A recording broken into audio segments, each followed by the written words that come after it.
Good evening to one and all. Today we are going to discuss on the topics of network theorems. In the network theorem, I have taught you what are the various theorems like mesh current analysis, Norton's theorem, Thevenin's theorem, superposition theorem, maximum power transfer theorem. Today I am going to solve November-December 2019. In the question they have asked 11a. That is, they have given a circuit. In the circuit, you have only 2 cross 2 loops. The question is, for the circuit shown in the diagram, calculate the mesh current with the circuit. They have mentioned the mesh current in the circuit, and the option B, current supplied by the battery, and option C, potential difference between the terminals A and B, and this is A and B. So what I am going to do, since the circuit they have not given the direction of current, based on the direction of the battery, I am assuming the current it is going as I1, similarly, and it is at I2. Okay, because from plus to minus the direction is clockwise, clockwise. Here I am taking from the base to plus to minus, I am taking as an clockwise. So in the two loops, the two currents are I1 and I2. So I thought you already, since it is a 2 cross 2, you will frame a matrix using R11, R12, R21, R22, and again I am taking the matrix and the two currents I1 and I2, that is equal to, and the two voltages you will be having V1 and V2. Now you see, R11 is nothing but in the first loop, what is the total number of resistance you are having in this circuit. So the total resistance is you are having 2, and here it is 4, and it is 3. So total resistance is 2 plus 4 6, 6 plus 3 9. So I can say 9 is the R11 resistance. So 9 is the R11. What is the resistance between first loop and second loop? First loop and second loop we are having 4. So I am taking 4.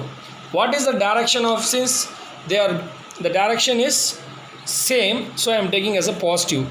If the current in anti-clock, both are in clockwise, I can say I1 minus I2, but here the current will be the I1 plus I. In this junction, see here the current is splitting into this one. So I can say, here I can write the battery current as IB, I can say, or IB is the battery current. This IB is the combination of I1 and I2. That is the reason I am telling here that I am taking the sign as positive.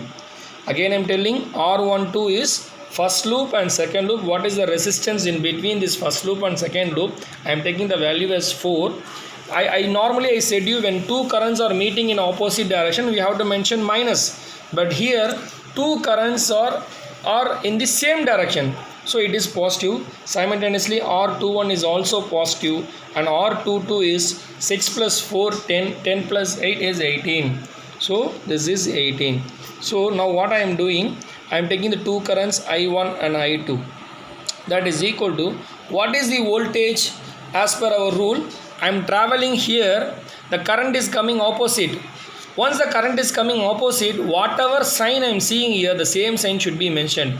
So this 10 is common for both first loop and second loop. I will have the voltage as positive. Here it is positive. Now as per the Grammer's rule, we will apply the delta. What is the delta? 18 into 9 minus 4 into 4. You will get 18 into 9, you will get 162. 162 minus 16, you will get answer as 146. So this is the value of delta. Since we are going to calculate the individual currents, I am going to apply Grammer's rule. By Grammer's rule, I am going to replace the first column by 10, 10, and here I am going to write 4 and 18. So I am cross multiplying, I will get 10 into 18 minus 4 into 10, that is nothing but 180 minus 40, I will get 140. From this I can calculate the current I1, that is del 1 by del, that is equal to calculate del 1 by del, that is equal to 140 divided by 146. So you will get I1 is equal to 140 divided by 146, you will get answer is 0.9589. 0.9. Always you have to write 4 decimal. So I am writing I1 as 0.89. Now I have to calculate the current I2, and I am applying the Grammer's rule to calculate delta 2. So I am taking 9,4. Instead of I2, I have to write the Grammer's rule. I am applying. So 9 into 10 minus 4 into 10, that is nothing but 90 minus 40. I will get 50. To calculate I2, that I delta 2 by delta, so 50 divided by 146, you will get I2 is equal to 50 divided by 146, you will get 0.3424 amps. So I have calculated the mesh currents of these two loops. In the question they have asked what is the current in the circuit. Here they particularly mentioned the mesh current. In your university question they didn't ask mesh current, but you can apply in the question they have not mentioned any method. I told already you have to use only the matrix method or direct inspection method or mesh current analysis method. So from the mesh method I calculated the currents as I1 is equal to I2. Now in the option 2, what is the current supplied by the battery? Since the battery is placed between the two loops, I can say the current supplied by the battery,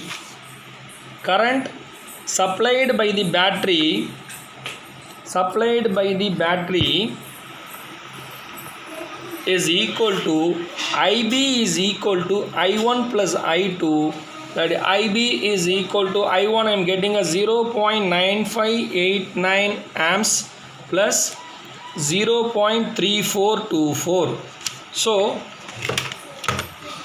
0.9589 plus 0.3424, the answer is 1.3013 amps. That is the answer, that is the current supplied by the battery, 1.3013 amps. So this is the option 2. Now we have to calculate option 3. What is the option they have mentioned? What is the potential difference? See in the question, what is the potential difference across the terminals A and B? So what I can do, I can remodify the circuit as the same circuit can be redrawn like this, and this is a point B and this is a point D, and here I am taking the option A, here I am taking the option C.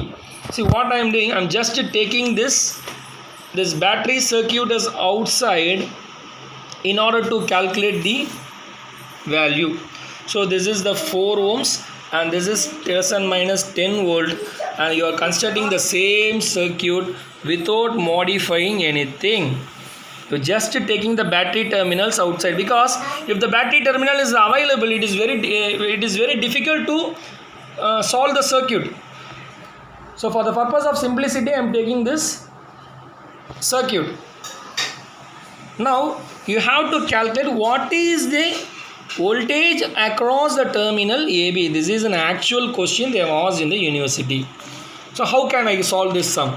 We know that this is the current I1 and this is the current I2. This we all know that. So here the current is going to get splitted. See here, this is the battery current IB and this is I1 and this is I2. We are familiar with KVL. I think you are familiar with KVL. Applying KVL to the circuit,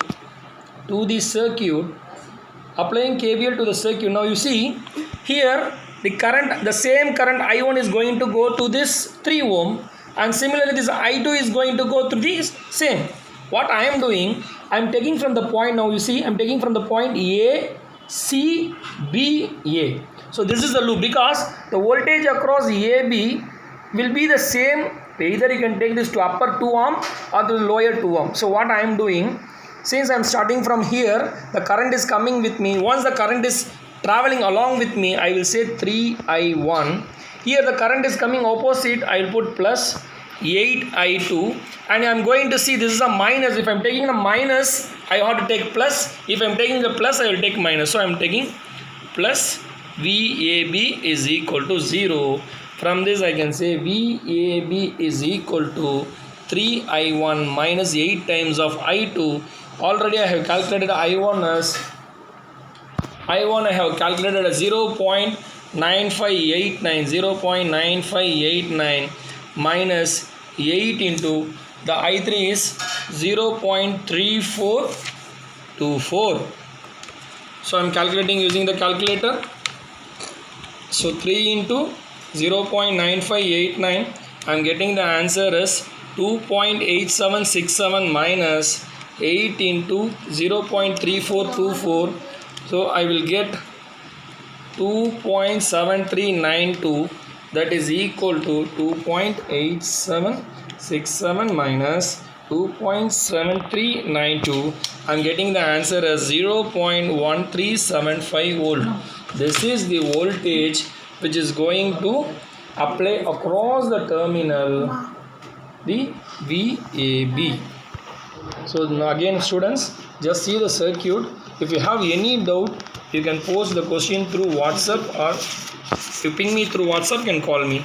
This is the question that I have solved in November 2019. This is the latest semester question paper. Here they have not mentioned the method, but I have solved using this mesh current analysis method. The same I1 and I2 can be calculated using KVL. That will be solved in the next video. Thank you students.